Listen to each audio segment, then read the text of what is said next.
কোন মেয়ে চুমু দিয়েছে? আর শুধু চুমু না, আবার চিহ্নও রেখে গেছে।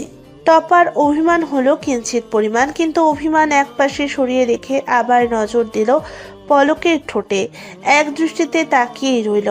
পলকের ঘুমের ঘোরে অস্বস্তি অনুভব করে চোখ পিট পিট করে তাকালো। তপাকে তাকিয়ে থাকতে দেখে মুচকি হাসলো। হাতের বাঁধন আলগা করতেই তপা সরে যেতে চাইলে আবারও কোমর চেপে নিজের সাথে মিশিয়ে নিল। তপা চোখ ছোট ছোট করে তাকালো। পলক হেসে বলল, কি? তপা কিছু বলল না, তাকিয়েই রইল। পলক আবারও বলল, কি হয়েছে? এভাবে দেখছো কেন? তপা মৃদু স্বরে বলল, আপনার গার্লফ্রেন্ড ছিল? আপনি কাউকে ভালোবাসতেন? পলক হঠাৎ প্রশ্নে চকিত ভঙ্গিতে তাকালো। বলল, প্রশ্ন? তপা অধৈর্যের ন্যায় বলল, বলুন না, ছিল। পলক মাথা নাড়িয়ে না জানালো মুখে বলল, ছিল না। আর না আমি কাউকে বাসতাম। আমার জীবনের প্রথম ভালোবাসা তুমি, শেষ তুমিই হবে। কিন্তু হঠাৎ জানতে চাইছো কেন? কিছু হয়েছে? তপা পলকের ঠোঁটের কাটা জায়গা স্পর্শ করে চোখ পিট পিট করে বলল, তাহলে এই দাগটা কি করে হলো? সেদিন কেনই বা বললেন গার্লফ্রেন্ডকে চুমু খেতে কি হয়েছে? পলক ঠোঁট কামড়ে হাসলো। বলল, ওটা তো তোমাকে খেপাতে বলেছিলাম। তপা চোখ ছোট ছোট করে তাকিয়ে বলল, তাহলে কাটলো কি করে? পলক মৃদু হাসলো, কণ্ঠ খাদে নামিয়ে বলল, বলতে পারি, কিন্তু একটা শর্ত আছে। কি শর্ত? পলক ঠোঁটের ওপর আঙুল ছুঁয়ে বলল, যদি তোমার উত্তরটা পছন্দ হয় তবে তুমি নিজে এখানে একটা চুমু দেবে। রাজি থাকলে বলো। তপা চোখ পিট পিট করে তাকালো। পলক ভ্রু উঁচিয়ে বোঝালো রাজি কিনা। কৌতূহল দমাতে না পেরে অগত্যা রাজি হলো তপা। পলক হেসে বলল, ছোটবেলায় হোমিওপ্যাথি ওষুধ চুরি করে খেতাম। একবার খেতে গিয়ে শিশি ভেঙে ফেলেছিলাম। পরে আবার ভাঙা শিশি থেকে খাওয়ার সময় ঠোঁটে লেগে কেটে গেছে। তপা অবাক হয়ে তাকিয়ে রইল। পরক্ষণে মিটি মিটি হাসতে লাগলো। পলক ঠোঁট পাউট করে বলল, এখন চুমু দাও। তপা গম্ভীর কণ্ঠে বলল, আমার তো উত্তরটা পছন্দ হয়নি। পলক ভ্রু কুচকে বলল, তবে মিটিমিটি হাসছিলে কেন? তপা চোখ ছোট ছোট করে তাকালো। বলল, কেন, হাসতে গেলে কি ট্যাক্স দিতে হবে? পলক বুঝতে পারলো এ মেয়ের তেরা রূপ বেরিয়ে আসছে। মুহূর্তেই তপার উপর আধশোয়া হয়ে বলল, দেবে নাকি রাতের মতো আবার অ্যাটাক করব? তপা হকচকিয়ে গেল, কিন্তু নিজেকে সামলে বলল, আপনি কিন্তু চিটিং করছেন। উত্তর পছন্দ হয়নি আমার, হলে আমি নিশ্চয়ই চুমু দিতাম। পলক ঠোঁট কামড়ে হাসলো। থুতনিতে ঠোঁট ছুঁয়ে তপার মুখের দিকে তাকিয়ে বলল, উত্তরটা কোনো মেয়ে ঘটিত হলে খুশি হতে? আমি কি সেটা বলেছি? পলক এবার চিবুকে ঠোঁট ছোঁয়ালো। তপা কেঁপে উঠে পলকের হাত খামচে ধরল। বিড়বিড় করে বলল, আপনি টর্চার করছেন আমার উপর। পলক হেসে বলল, রোম্যান্টিক টর্চার। এখন ভালোই ভালোই আমার পাওনা মিটিয়ে দাও। তপা মৃদু হাসলো, ঠোঁট ছুঁয়ে দিল ঠিক কাটা জায়গাটাতে। পলক পরম আদরে জড়িয়ে নিল। মেতে উঠল চরম দুষ্টুমিতে। ভাই, ওই মার্ডার কি খবর? ফোন ধরেই এহেন কথা শুনে পলক ভ্রু কুচকে ফেলল। কঠিন গলায় বলল, কোন মালের কথা বলছিস তুই? সজল হেসে বলল, যারে কয়দিন আগে থেরাপি দিলেন। কার কথা বলছিস বুঝতে পারছি না। সজল অবাক হয়ে বলল, ভাই, আপনি কি প্রতিদিন থেরাপি যান যে মনেই নাই কার কথা কইতাছি? পলক বিরক্ত ভঙ্গিতে বলল। ক্লিয়ার করে বলবি না চর খাবি? সজল খাবড়ে গিয়ে বলল। মামুন মামুন। পলক ঈষৎ রেগে যাওয়ার ভান করে বলল, খামোশ। সে আমার সম্মানিত মামা শ্বশুর হয়। সম্মান করে কথা বল। সজল বুঝতে পারল পলক মজা করছে, তাই সেও বলল, মাননীয় তাজওয়ার সাহেবের মাননীয় মামা শ্বশুর মামুনের খবর জানতে চাইছি আমি। পলক হাসলো, বলল, সে এখন নেটওয়ার্কের বাইরে, তাই আপাতত তার খবর আমরা ধারণ করতে পারিনি আমাদের ক্যামেরায়। দয়া করে কিছুদিন অপেক্ষা করুন। যদি জানতে পারি তবে অবশ্যই আপনাদের জানানো হবে। ততক্ষণ পর্যন্ত অপেক্ষা করুন। আর মনের শান্তির জন্য চোখ বন্ধ করে বারবার কল্পনা করুন থেরাপির সময়কার দৃশ্য। দিবসের দ্বিতীয় প্রহর। মাথার ওপর প্রকাণ্ড নীলিমা তপ্ত শ্বাস ফেলছে। তেজস্বী সূর্য আর দীপ্তি ছড়িয়ে দিচ্ছে ধরিত্রীর বুকে। মৃদু সমীরণে কেঁপে উঠছে বৃক্ষপত্র। ছিম মারা রোদের পাখালিরাও বোধহয় গুটিয়ে নিয়েছে নিজেকে। পালিয়ে বেড়াচ্ছে সূর্যের তেজস্ক্রিয় রশ্মি থেকে। মৃদু আলোয় চেয়ারে হাত পা বাঁধা অবস্থায় বসে আছে মামুন। বসে আছে নয়, থাকতে বাধ্য হয়েছে। সামনে চেয়ারে পায়ের ওপর পা তুলে বসে আছে পলক। অনবরত পা নাড়িয়ে চলেছে সে। সজল পলকের থেকে হাত দুয়েক দূরে দাঁড়িয়ে আছে, তাকে অবলোকন করছে। পলকের শান্ত রূপে ভাবান্বিত হচ্ছে সজল। এ যেন ঝড়ের পূর্বাভাস। সহসা পলক গম্ভীর পুরুষলী কণ্ঠে বলল, সজল, তুই এত দায়িত্ব জ্ঞানহীন কবে হলি? সজল কিছু বুঝতে পারল না। প্রশ্নাত্মক দৃষ্টিতে তাকিয়ে রইল। পলক পুনরায় বলল, আমার মামা শ্বশুর মশাই কতক্ষণ যাবত অনাহারে বসে আছে, কিছু খাওয়ার ব্যবস্থা তো করবি নাকি? সজল হক চুকিয়ে গেল। আমতা আমতা করে বলল, জি ভাই। পলক তীর্যক হেসে একটা প্যাকেট এগিয়ে দিল। সজল হাতে নিয়ে আবার প্রশ্নাত্মক দৃষ্টিতে তাকালো। পলক ভ্রু উঁচিয়ে বলল, কি এভাবে তাকিয়ে আছিস কেন? যা মামুকে খাওয়া, ভয় নেই, বিষ না। পলক তাজওয়ার খুন করতে পারে না, এটা তোর জানা উচিত। এতদিন সঙ্গে সঙ্গে আছিস, এইটুকু ভরসা নেই? সজল লজ্জা পেল, তাড়াহুড়ো করে বলল, আমি এটা ভাবি নাই ভাই, মালটা খাইতে রাজি হইব তো যদি না হয়? পলক ভ্রু কুঁচকে বলল, কিভাবে খাওয়াবি সেটা তোর ব্যাপার, সেটাও যদি আমি বলে দিই তাহলে তোকে নিয়ে এসেছি কেন? সজল আর দ্বিরুক্তি করল না। গাল টিপে খাইয়ে দিল টাডারফিল নামক দুটো ট্যাবলেট। পলক এবার নজর দিল মামুনের উপর। বাঁকা হেসে বলল, মামুর ইঞ্জিন নাকি খুব কড়া, ছোট ছোট বাচ্চা দেখলেই গরম হয়ে যায়। আজ একটু খেলা হোক, দেখি কত গরম হতে পারে। মামুন ভীত চোখে তাকালো। সজল অবাক হয়ে বলল, ভাই কিসের ওষুধ খাওয়াইছেন?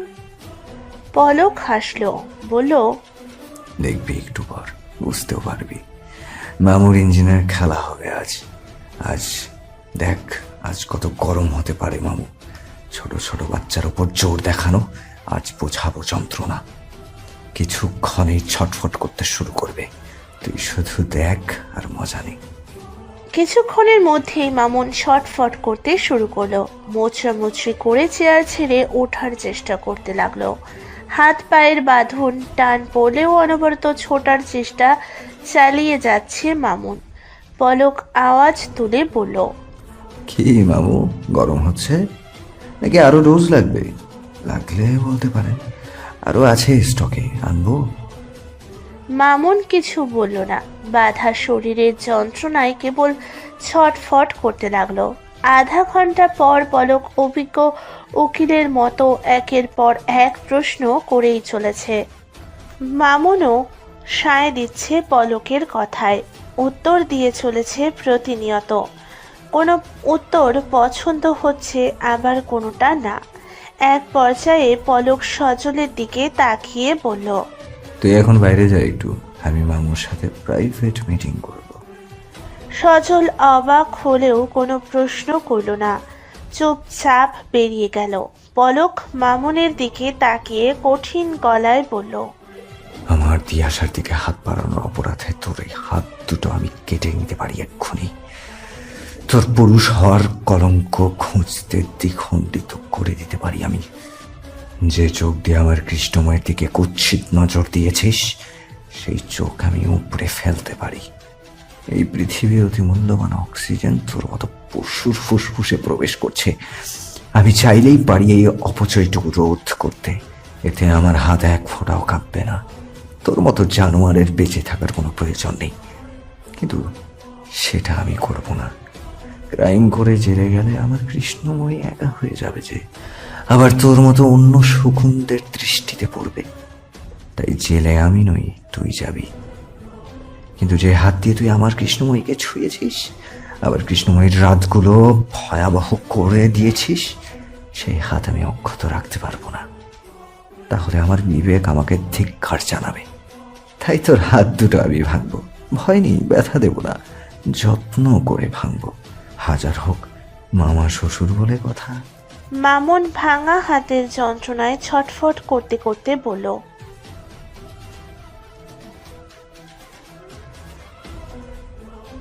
পলক চেয়ারে বসে পা নাচাতে নাচাতে বলল, হাত আর ছোঁয়ার মতো অবস্থায় আছে নাকি?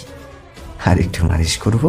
মামুন মনে মনে এখান থেকে বের হওয়ার জন্য মনে মনে আল্লাহকে ডেকে চলেছে। পলক সময় গড়াতে গড়াতে আরো হিংস্র হয়ে উঠছে। ফোন বের করে মামুনের সামনে রেখে বলল, তিয়াসার সাথে যা করেছিস তা স্বীকার কর, নয়তো বাকি হাত পাগুলো ঝুরঝুরে করে ফেলবো। বলবি? মামুন রাজি হলো। এক হাতের ব্যথাতেই কুপো কাটছে, তাই গড়গড় করে বলে দিল সব। রেকর্ড শেষে পলক সজলকে ডাকলো। সজলের দিকে তাকিয়ে বলল, কাজ হয়ে গেছে, এখন পুলিশ আসুক। এসব নরকের কীটের বাহিরে ঘোরা ঠিক নয়, অধিকার নেই এদের। বলেই যত্ন করে একটা ইঞ্জেকশন পুশ করে দিল মামুনের শরীরে। সজল বলল, তা ঠিক আছে, কিন্তু ইঞ্জেকশনটা কিসে ছিল ভাই? পলক বাঁকা হেসে বলল, গরম হওয়ার দিন শেষ, হিম শীতল বাংলাদেশ। সজল বুঝতে পারল না। মানে? মানে মামুর ইঞ্জিন সারাদিনের জন্য হিম শীতল থাকার ব্যবস্থা করে দিলাম। আর বাচ্চা কাচ্চা দেখে গরম হবে না। বাচ্চা কাচ্চা কি বলছি, লাস্ট সময় যুবতী দেখলেও হবে না। আজীবন সম্মাননার মতো আজীবন ঠান্ডা করে দিলাম। সজল বুঝতে পেরে অবাক হলো। এই হিংস্র পলককে তার অচেনা লাগছে। বুঝতে পারলো পলকের দুর্বল জায়গায় আঘাত করার ফল ভোগ করছে মামুন। অল্পেতে পলক রেগে যায় না, এটা এতদিনে বেশ ভালো করেই বুঝতে পেরেছে সজল। তাই আর খাটলো না ব্যাপারটা। পলক পুনরায় বলল, এখন তুই বাড়ি যা, পুলিশ আসবে। তোকেও জিজ্ঞাসাবাদের ঝামেলায় পড়তে হবে। তার থেকে এখনই কেটে পড়। সজল অগত্যা বেরিয়ে গেল সেখান থেকে। পলক ডায়াল করলো স্থানীয় অফিসার ইনচার্জের নাম্বার। মামুনের কেস কোর্টে উঠলে প্রমাণ ও সাক্ষীর প্রেক্ষিতে সাজা হলো তার। 10 বছরের কারাদণ্ড দেয়া হয়। প্রান্ত, সিজান, আয়েশা, মোর্শেদুল হক, এমনকি হাজেরা বেগম পর্যন্ত সাক্ষী দিয়েছেন মামুনের বিরুদ্ধে। তাই শাস্তি পাওয়া নিয়ে বেশি কাঠখড় পোড়াতে হয়নি পলকের। মাস 3 পর তপা বসে আছে হসপিটালের ওয়েটিং রুমে। তীব্র উৎকণ্ঠার সাথে কাটছে এক একটি প্রহর। গতকালই প্রেগন্যান্সি কিট দিয়ে পরীক্ষা করেছে সে, রেজাল্ট পজিটিভ। সেটার ওপর ভরসা করে পলককে কিছু জানায়নি সে। 100% শিওর হওয়ার জন্য সকাল হতেই হসপিটালে দৌড়েছে। বসে থাকতে থাকতে রীতিমতো ক্লান্ত হয়ে গেছে সে। কপাল বেয়ে দরদর করে ঘাম ঝরছে। ওড়নার কোণে ঘামটুকু মুছতেই একটি মেয়ে ঋণঋণী গলায় বলল, তিয়াসা তপা আছেন? তপা কেঁপে উঠল নিজের নাম শুনে। মাধ্যমিক উচ্চ মাধ্যমিক পরীক্ষার ফল প্রকাশের আগেও বোধহয় সে এত নার্ভাস হয়নি। হাত পা রীতিমতো কাঁপছে তার। এখন মনে হচ্ছে পলককে নিয়ে আসা উচিত ছিল, কিন্তু সে মহাব্যস্ত। অফিসের সামলে দম ফেলবার সময় নেই তার। পৃথাটাও নেই, সিজানকে বিয়ে করে শ্বশুর বাড়িতে গিয়ে বসে আছে। মাস 2 আগে ঘরোয়াভাবে বিয়ে হয়েছে তাদের। মন মেজাজ ভালো ছিল না হাজেরা বেগমের। কোর্টে সাক্ষী দিলেও পিঠাপিঠি ভাই তার। নিজের কাছেই বড় করেছে সে, আগলে রাখতে চেষ্টা করেছে সব সময়। অপরাধী হলেও ভাইয়ের জন্য তার মন কাঁদে। আয়েশা শক্ত মনের মানুষ। ছোট থেকে মামুনের সাথে তার বেশ দূরত্ব ছিল। নিজের ভাই হলেও বনিবনা হয়নি কখনো। হয়তো তিনি বিচক্ষণ ছিলেন, সেজন্য মামুনের হাবে ভাবে ভবিষ্যতের কুৎসিত রূপটা টের পেয়েছিলেন আগে থেকেই। নয়তো বিধাতা তাকে এই কষ্টে জর্জরিত করবেন না বলেই আগে থেকেই দূরত্ব বজায় রেখে দিয়েছিলেন। অকালে স্বামী হারালে 2 সন্তান নিয়ে কম কষ্ট তো তিনি করেননি। তাই হয়তো এই কষ্টটা থেকে আল্লাহ তাকে মুক্তি দিয়েছেন। তিয়াসা তপা? তপা হকচকিয়ে গেল, তাড়াহুড়ো করে বলল, জি আমি। মেয়েটি মিষ্টি হেসে বলল, আসুন, আপনার জন্য ম্যাম অপেক্ষা করছেন। তপা জোর করে একটু হেসে বলল, চলুন। দরজা ঠেলে ভেতরে প্রবেশ করলো তপা। চেয়ারে বসে তার ফাইলগুলোই ঘাটাঘাটি করছে ডক্টর মিথিলা। তপাকে দেখতেই মুচকি হেসে বলল, আসো আসো, সাবধানে বসো। তপা মৃদু হেসে মুখোমুখি বসলো মিথিলার। পলক আসেনি? তপা মাথা নাড়লো। মিথিলা অবাক হয়ে বলল, ও তো কেয়ারলেস নয়, তবে আসলো না কেন? এই অবস্থায় তোমাকে একা পাঠিয়ে দিল? আমি তো ভাবলাম বাহিরে আছে। তপা মৃদু হেসে বলল। আসলে আপু উনি তো জানে না, জানলে আমাকে একা ছাড়তেন না। মিথিলা প্রশস্ত হাসিতে মেতে উঠল। হাসতে হাসতেই বলল, সারপ্রাইজ প্ল্যান করছো নাকি? এর থেকে ভালো সারপ্রাইজ কিন্তু ও জীবনেও পাবে না। তপার বুকের কাঁপনগুলো আর সহ্য করতে পারছিল না, তাই মিথিলার কথার উত্তর না দিয়েই বলল। পজিটিভ। মিথিলা হাসলো, বলল, হ্যাঁ, পলককে একটা মিষ্টি পাঠিয়ে দিতে বলবে। কিন্তু তুমি এতদিনে হসপিটালে এসেছো কেন? আগে বুঝতে পারোনি? আরো আগে বুঝে উচিত ছিল। তপা উৎসাহিত চোখে তাকিয়ে বলল, কতদিন আপু? 9 সপ্তাহ। তপা চমকালো না। সে জানে তার পিরিয়ড সাইকেল ঠিক 2 মাস ধরেই অনিয়মিত হচ্ছে, কিন্তু প্রেগনেন্সির কোনো লক্ষণ বুঝতে পারেনি। বুঝবেই বা কি করে? আগে কখনো প্রেগনেন্ট হয়েছিল নাকি? মিথিলা পুনরায় বলল। কোনো লক্ষণ প্রকাশ পায়নি? তপা মলিন কণ্ঠে বলল, হয়তো পেয়েছে, আমি বুঝতে পারিনি। থাকি তো একা। আপনার বন্ধু আসে সপ্তাহে 1 অথবা 2 বার। কোনো সপ্তাহে 7 দিনই থাকে, আবার কোনো সপ্তাহে আসতেই পারে না। কিন্তু সে তো আর এসব বুঝবে না। অভিজ্ঞ কেউ থাকলে হয়তো বুঝতে পারতো। মিথিলা কিছুক্ষণ ভাবলো, তারপর ধীরে সুস্থে বলল, আমার তোমাদের ব্যক্তিগত জীবনে ইন্টারফেয়ার করা ঠিক না, তবু বলছি এখন আর একা একা থেকো না। এবার পলককে বলো বাড়ি নিয়ে যেতে। কোন সময় কোন বিপদ হয় বলা তো যায় না। তাছাড়া তোমার এক্সট্রা কেয়ার দরকার। অফিস সামলে সে তোমার যত্ন করতে পারবে না। একা থাকতে থাকতে তুমি ডিপ্রেশনে চলে গেলে বাচ্চার ক্ষতি হবে। পলককে বুঝিয়ে বলো তুমি। তপা হাসলো, বলল, সে তো আগেই বাড়ি নিয়ে যেতে চেয়েছিল, আমিই যাইনি।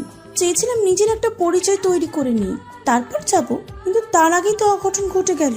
মিথিলা শাসানোর ভঙ্গিতে বলল, এই মেয়ে, অঘটন কোনটাকে বলছো? এটা তোমার সৌভাগ্য। আর কখনো বলবে না, আল্লাহ নারাজ হবেন। তপা মৃদু হাসলো। সে তো জানে এটা তার পরম সৌভাগ্য, একটা সুস্থ সবল পরিবার পাওয়ার সৌভাগ্য। পলক আসতেই তপা হসপিটালের ফাইল এগিয়ে দিল।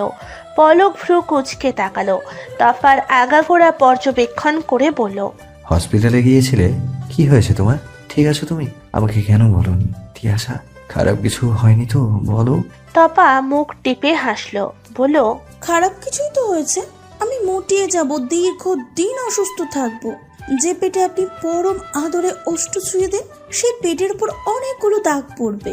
আর আগের মতো মসৃণ থাকবে না। সেই হালকা পাতলা আমি, যাকে ইচ্ছা করলে কোলে তুলে ঘুরতে পারতেন, তাকে হয়তো আর তুলতেই পারবেন না। মুটিয়ে গিয়ে আর মায়াবী দেখাবে না। পুরো 9 মাস অসুস্থ থাকবো আমি। আচ্ছা, তখন অসুস্থ আমিটাকে কি একইভাবে ভালোবাসবেন আপনি? পলক যা বোঝার বুঝে গেল।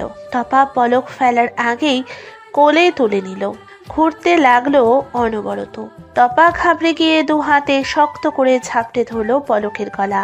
কপালে ঠোঁট ছুঁয়ে শক্ত করে জড়িয়ে ধরল বুকের ভেতর। তপাও বিড়াল ছানার মতো গুটিয়ে গেল, লেপ্টে রইল বুকের সাথে। 2 হাতে কোমর আঁকড়ে পেটে কান লাগিয়ে হাঁটু মুড়ে বসে রইল চুপচাপ। তপা পলকের চুলে হাত বুলিয়ে দিচ্ছে। আলতো করে ঠোঁট ছুঁয়ে আবারও কান পেতে রইল। কিছুক্ষণ পর, আমার না পাগল পাগল লাগছে, কেমন যেন সুখ সুখ লাগছে। তোমারও কি এমন লাগছে বউ? তপা তৃপ্তির হাসি ফুটিয়ে তুলল ঠোঁটের কোণে। মুখ নামিয়ে চুমু এঁকে দিল পলকের কপালে। পলক অপলক চেয়ে রইল। হঠাৎ করেই বুঝি তার কৃষ্ণময়ীর মায়াময়ী রূপ বেড়ে গেছে। ছলকে ছলকে পড়ছে, গা বেয়ে গড়িয়ে পড়ছে। সেই মায়ায় আচ্ছাদিত হয়ে আছে তাদের চারপাশ। আমরা কাল বাড়ি যাব, ঠিক আছে? পলকের এহেন কথা শুনে তপা চমকে উঠল। পলক বলল, কালি? পলক মৃদু হেসে বলল, কালি। আমার বাবা আমাকে এই আনন্দ থেকে বঞ্চিত করতে পারি না আমি, তাই কালই যাব। আমার ভয় করছে যে। পলক আগলে নিল তপাকে। চুলের ভাঁজে হাত বুলিয়ে দিতে দিতে বলল, ভয় পেও না, আমার বাবা মা তোমাকে হাসি মুখেই মেনে নেবে, সেই ভরসাটুকু আমার আছে। তুমি রিল্যাক্স থাকো। তপা কিছুটা শান্ত হলো, কিন্তু পুরোপুরি কাটলো না ভয়টা। মনে মনে রেশটা রয়েই গেল। মাঝরাতে ফোন বেজে ওঠায় পলক ভ্রু কুঁচকে ফেলল। স্ক্রিনে মায়ের নাম্বার দেখে অবাক হলো। কানে তুলতেই কান্নারত কণ্ঠে একটা বাক্য শুনে হন্তদন্ত হয়ে বেরিয়ে পড়ল ফ্ল্যাট ছেড়ে। তপা তাকিয়ে রইল প্রশ্নবিদ্ধ নয়নে। সামান্য উঁচু পেটের ওপর পাতলা কাপড়ের আস্তরণে আবৃত। লম্বা চুলগুলো হাত খোপার বাঁধন থেকে মুক্ত হয়েছে সেই কখন। অযত্নে অবহেলার সহিত তা বিছানায় গড়াগড়ি খাচ্ছে। পিঠে ভর করে চিত হয়ে শুয়ে মৃদু স্বরে গোঙাচ্ছে তপা। চোখের নিচটা দেবে গিয়ে গর্তাকৃতির সৃষ্টি হয়েছে। সেখানে পড়েছে কালো রঙের প্রলেপ। কত রাত না ঘুমানোর ফলাফল স্বরূপ এই কালশিটে দাগ। চুলের জট খোলা হয়নি 1 সপ্তাহ খানেক। শ্যাম্পুর গন্ধ সহ্য করার ভয়ে শ্যাম্পু করা হয়নি দিন 15। চিরুনি ছুঁয়েছে দিন 4 আগে। কেবল একটা কাজ তপা ঠিকঠাক করেছে, সেটা হচ্ছে দেয়ালের দিকে তাকিয়ে থাকা, অপলক নয়নে চেয়ে থাকা। ডান কাত হয়ে পেটের ওপর হাত রেখে মৃদু আওয়াজে বলল, না, মা তো একা একা সহ্য করতে পারছে না। তোর বাবাটা থাকলে সব সহ্য করে নিতাম আমি। মনোবল খুঁজে পাই না যে এখন। তোরাও যদি এত জ্বালাতন করিস, মা কিভাবে সহ্য করে বলতো? একটু তো শান্ত হয়ে থাকতে পারিস মায়ের মতো করে। বাবার মতন দুষ্টুমি তখন করিস যখন বাবা চলে আসে তোর কাছে, তোর মায়ের কাছে। তখন সব কষ্ট আমি সহ্য করে নিব। এখন একটু শান্ত হয়ে থাক না মা। মিনিট কয়েক যাওয়ার পর তপা পুনরায় ব্যথায় কুকিয়ে উঠল। গত 2 দিন ধরে থেকে থেকে পেটে ব্যথা হচ্ছে তার। ডক্টর মিথিলার সাথে কথা হয়েছে এ নিয়ে। সে বলেছে এটা নর্মাল ব্যথা। কিছু কিছু ক্ষেত্রে কনসিভ করার 4 থেকে 5 মাস পর্যন্ত এরকম ব্যথা হতে পারে।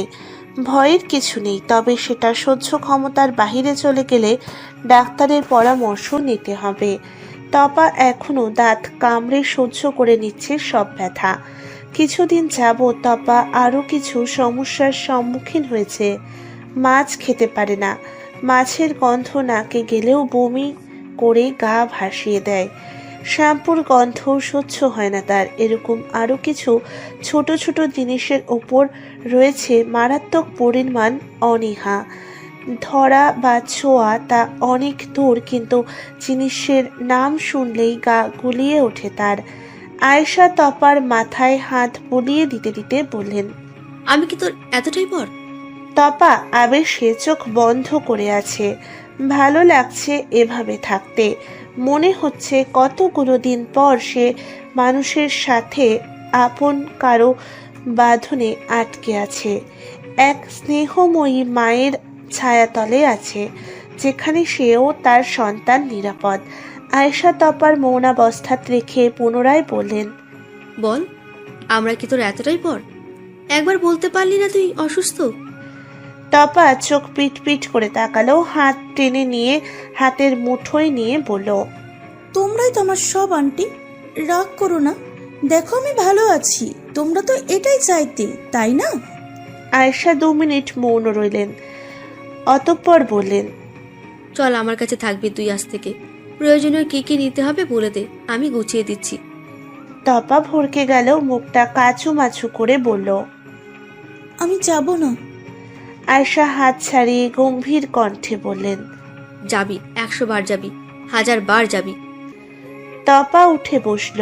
আয়েশা হাত পুনরায় নিজের হাতের মুঠোয় পুরে বলল, আন্টি, আমি এখানে ভালো আছি। হ্যাঁ, মানছি একটু অসুস্থ, ঠিক হয়ে যাব কয়েকদিনেই। কিন্তু দেখো, আমার মনটা সুস্থ আছে। এখানে আমি সত্যি ভালো আছি। এখানে আনাচে কানাচে পলকের স্মৃতি ছড়িয়ে ছিটিয়ে আছে। দেওয়ালে তাকিয়ে দেখো ওনার ছবি। মনে হচ্ছে আমি ওনার সাথেই আছি, একা নই। তাছাড়া আমি কথা দিয়েছি এই ফ্ল্যাট ছেড়ে কোথাও যাব না। তুমি 2 দিন আমার কাছে থেকে যাও না আন্টি, তাহলে দেখবি আমি দ্রুত সুস্থ হয়ে গেছি। আয়েশা কিছুক্ষণ ভাবলেন, তারপর মৃদু স্বরে বললেন, পৃথাকে আসতে বলবো? তপা মুচকি হেসে বলল, আন্টি, পৃথা এখন সংসারী হয়েছে। ওর নিজের সংসার ছেড়ে আমাকে পাহারা দিতে চলে আসবে? এসে কদিন থাকলে কি পৃথিবী উল্টে যাবে? ভেসে যাবে সংসার? তপা মলিন কণ্ঠে বলল। মামি অসুস্থ আন্টি, তুমি তো জানোই অসুস্থ শাশুড়ি রেখে আমার কাছে এসে থাকলে চলবে? আয়েশা কিছু বলল না, কি বা বলবে সে। তপা পুনরায় বলল। 3 মাসেরই তো ব্যাপার, দেখতে দেখতে চলে যাবে। তুমি 2 দিন থাকো আর মাঝে মধ্যে সময় করে এসো, তাহলেই হবে। এত ভেবো না, আমি ঠিক আছি। কথা হয়েছে পলকের সাথে? আয়েশার কথা শুনে তপার মুখে মলিন হয়ে গেল। জোর করে ঠোঁটের কোণে মৃদু হাসি ফুটিয়ে বলল। সে তো ব্যস্ত আন্টি, যতটুকু সময় পায় কথা বলে। অপারেশন হয়ে গেছে গতকাল। হসপিটালে দৌড়াতে দৌড়াতে তার অবস্থাই শোচনীয়, কথা বলার সময় কোথায়? আয়েশা তপার কিশোরী মনের মৃদু অভিমান ভেবে নরম কণ্ঠে বলল। অভিমান হয়েছে মা? তপা মাথা নাড়ানো বলল। এই সময় অভিমান করলে আমার পাপ লাগবে আন্টি। তার দিক থেকে কোনো কমতি নেই, সে যথেষ্ট চেষ্টা করে চলেছে আমাকে ভালো রাখার। একটুখানি সময় পেলেই কথা বলে আমাকে মাতিয়ে রাখতে চায়। হয়তো পারে না সব সময়, কিন্তু সে চেষ্টা করে আন্টি। আমার প্রায় ধ্বংস জীবনটা সে রঙিন আলোয় সাজিয়ে দিয়েছে। মরে যাওয়ার মনটাতেও ভালোবাসার বীজ বুনেছে। তার জীবনে ভয়াবহ সময়টা তো আমি অভিমান করতে পারি না। তার ক্ষতটা এখন আমার ক্ষত, তার ব্যথাতে আমারও ব্যথা। তার জীবনের ক্রাইসিস শুধু এখন আমারও আন্টি। তবে কিসের অভিমান, কিসের অভিযোগ? আয়েশা কিছু বলল না, কেবল তপা মাথায় হাত বুলিয়ে দিল। মুখ এগিয়ে চুমু খেলো কপালে। প্রায় মাসখানেক আগে পলকের মায়ের ফোন পেয়ে রাতের আধারেই ছুটে চলে যায়। বাড়ি ফিরে হসপিটালে নিতে হয় বাবা রায়হান তাজভারকে। হার্ট অ্যাটাক হয়েছে তার। ওয়াশরুমে যাওয়ার সময় মাথা ঘুরে পড়ে যায়। অতঃপর পলককে ফোনে জানায় পায়েল তাজভার। পলক ফিরে হাসপাতালে নিয়ে গেলে কর্তৃপক্ষ জানালো হার্ট অ্যাটাক করেছেন তিনি। পরীক্ষা নিরীক্ষার পর তিনটে ব্লক ধরা পড়েছে হার্টে। চর্বি জমে হৃদযন্ত্রের রক্তনালী বন্ধ হয়ে গেছে। শুরুতে এনজিওপ্লাস্টিক অর্থাৎ রিং পরিয়ে সরু পথ বড় করার ব্যবস্থা করতে চাইলেন। পরে সেটাতে হবে না বুঝতে পেরে পরামর্শ দিলেন ওপেন হার্ট সার্জারি করার। শরীরের অন্য জায়গা থেকে রগ কেটে নিয়ে পুরো বুক ছিঁড়ে সেই রগ হৃদযন্ত্রে বসিয়ে দেওয়া হবে। পলক সিদ্ধান্ত নিল সিঙ্গাপুর নিয়ে যাওয়ার। মায়ের কাছে বলতে সেও রাজি হয়ে গেলেন। অতঃপর শুরু হলো নতুন যাত্রা। এক পক্ষ কাল যেতেই পলক মা বাবাকে নিয়ে ওড়াল দিল সিঙ্গাপুরের পথে। সেখানে পরীক্ষা নিরীক্ষার পর 11 দিনের মাথায় শুরু হলো অপারেশন। দীর্ঘ 10 ঘন্টা চলল অপারেশন। তারপর হাসি মুখে বের হলো ডক্টর। পলকও যেন হাঁপ ছেড়ে বাঁচল খানিকটা। এতদিনে ধরে রাখা নিঃশ্বাসগুলো সপাটে বেরিয়ে এলো।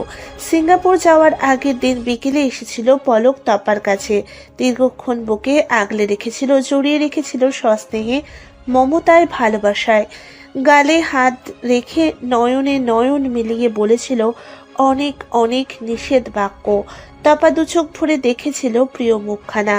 দু কানে মন্ত্রের মতো শ্রবণ করেছিল স্বপ্ন পুরুষের কণ্ঠনালী ভেদ করে আসা শব্দমালা। আমি আমার জানটা রেখে যাচ্ছি এখানে, শুধু দেহটা নিয়ে যাচ্ছি টেনে হিচড়ে। তুমি কথা দাও আমার আমানতের খেয়াল রাখবে, বিন্দু পরিমাণ অবহেলা অযত্ন করবে না। মাত্র 3 মাস কৃষ্ণময়ী, আমি আমার বাবাকে সুস্থ করে নিয়ে আসি, তারপর নিজের বাবা হওয়ার সব দায়িত্ব পালন করব। 3টে মাস একটু সহ্য করে নাও কৃষ্ণময়ী।